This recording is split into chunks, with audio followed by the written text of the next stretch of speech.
This video is brought to you by Campfire, all according to my plan. Hey!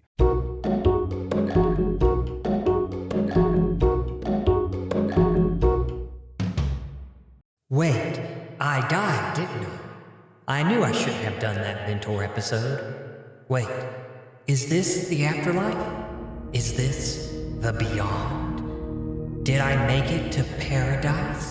Try again, JP. Oh no! Am I to suffer my eternal punishment for my bottomless greed, endless arrogance, two-faced nature, and excessively long ad segments? Actually, there's a small backwater church in Minnesota that is the only correct religion. But don't feel too bad. I'm pretty sure even the most lax interpretation of divine law, you would have still ended up here. Regardless, here's your mask. Make sure to wear it at all times and observe proper social distancing. After a 14-day quarantine period, your torment will begin. Well, I may have died in the last episode in a rare fit of continuity and destined to suffer eternal torment for my numerous sins, but that won't stop terrible writing advice. Death is only the beginning of my lesson on how to teach writers to properly handle the death of their characters. Better gather the Dragon Balls, because terrible writing advice is going to show writers the proper way to thin out their cast faster than you can say, "That's XCOM, baby." Now, the most important thing to consider about killing off characters is the tone. Specifically, how to completely ignore the tone when it comes to killing off characters. The best approach to all storytelling is to always be tone deaf and to make sure the tone flails about, much like the central thesis of most of my videos. Tone works best when it constantly upsets audience expectation, much like killing off characters should. For example, we could establish the tone early by killing off a likable character in the prologue. Then the best move would be to never kill anyone else again. Will this make the prologue needlessly dark? Of course, that's the point. Will this drive away the early audience members who are after a more lighthearted story while also disappointing those later on who want a more dark tone? Well, they can all just get over it. Conversely, brutally murdering characters later in a lighthearted story with zero foreshadowing will maximize the death's emotional impact on the audience that will in no way be directed at the author for such an ill-advised move. Foreshadow and transition this tone shift early. What needless setup. Narrative payoffs don't need setup. Carefully considering tone is a waste of time. We all know the real reason that authors like me kill off characters. Shock value. Yeah, nothing beats the rush of shocking your audience with a sudden character death. The audience will never see it coming because that would actually require the story to be well built enough to grant context to the events of the plot and actions of the characters. We can't do that because it would rob me of the smug satisfaction of pulling one over on the audience by making character deaths come out of nowhere. You know, like the same place where I pull out my plot twists from.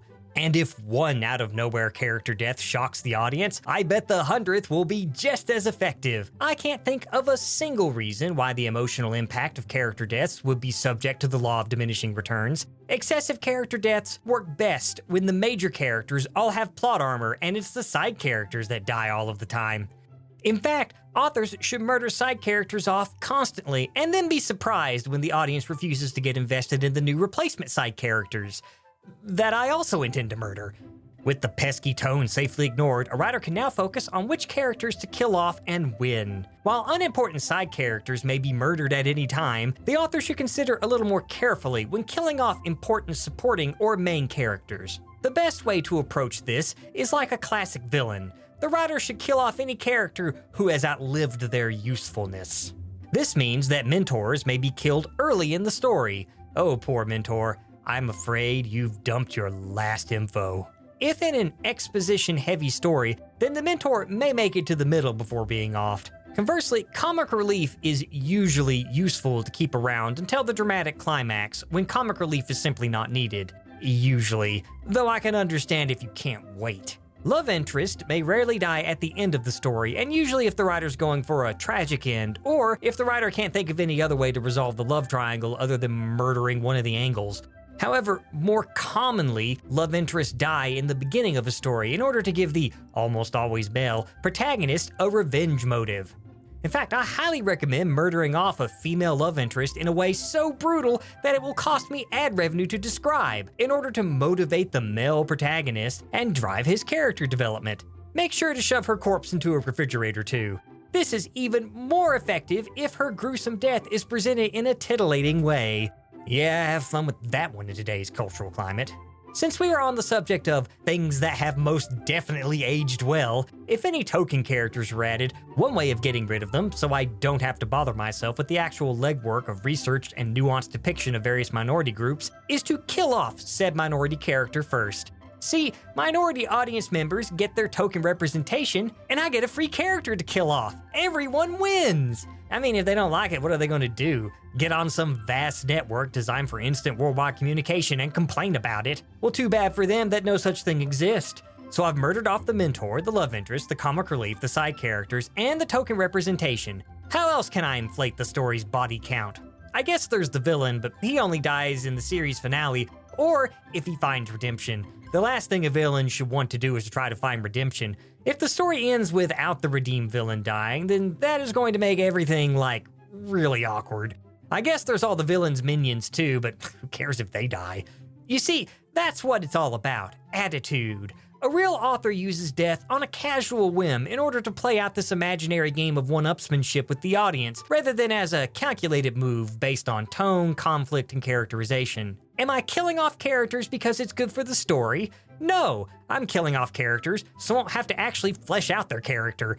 Having a character's death be the natural result of their actions is dumb, when I can have the character's death be a result of the author's inaction when it comes to actually considering how to handle character death. Another easy pitfall to avoid is having the other characters dwell on a character's death. If they must react, be sure to have them melodramatically scream, "No!"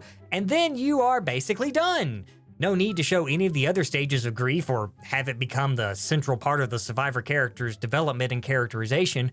Remember, it's all about attitude and tone, as in the attitude towards death should always be casual and the tone should always be all over the place. I mean, it's not like death is a heavy subject or anything. Now, what if a writer got a little too casual with their character pruning? Well, fear not, because we can always just bring a character back from the dead. Now, there are many ways to resurrect characters, but the two best are either the Diet Christian approach or the instant resurrection. The first approach has a lot more fanfare and basically resurrects a character through use of Christian symbolism. Does the work make use of any other Christian themes or motifs? Well, no, I just borrowed the one I needed. The faster method is instant resurrection, when the character dies and the story makes a big deal about it, but then the character just comes back to life with no explanation whatsoever. You know, like I just did. Stop using my catchphrase. Hey, I was doing the whole proddy skibby thing first. Get your own gimmick. Oh, please. You ancient conspiracy types couldn't pull off Casual Fridays, much less a sponsor heist. Why don't you just admit defeat now and hand over this video sponsor and save us all the trouble? I'd sooner turn in my false flag before I give house bad guys the satisfaction of knowing their first victory. Very well. I challenge you to a plan-off. Foolish ancient conspiracy. You think I didn't foresee this eventuality? I'm afraid your entire misadventure infiltrating the Knights of Artistic and Effectual was all part of my grand design. Oh no, reinforcements! So Red Shirt, hold them back! Please, I anticipated your meddling and simply let you believe that. It turns out that your intervention has played right into my hands. They're eating Sir Red Shirt, and then they're going to eat me! Oh my god! My Baron, the battle seems to be turning against the Knights. Perhaps we should... Shush! Baron Daddy's busy putting the conspiracy wannabe in his place, which he is already too late to stop, I'm afraid. The wheels of my plan are already turning and soon will bear the most delicious fruit of treachery. Your mixed metaphors as poorly thought out as your meager scheme, for you have already fallen right into my trap.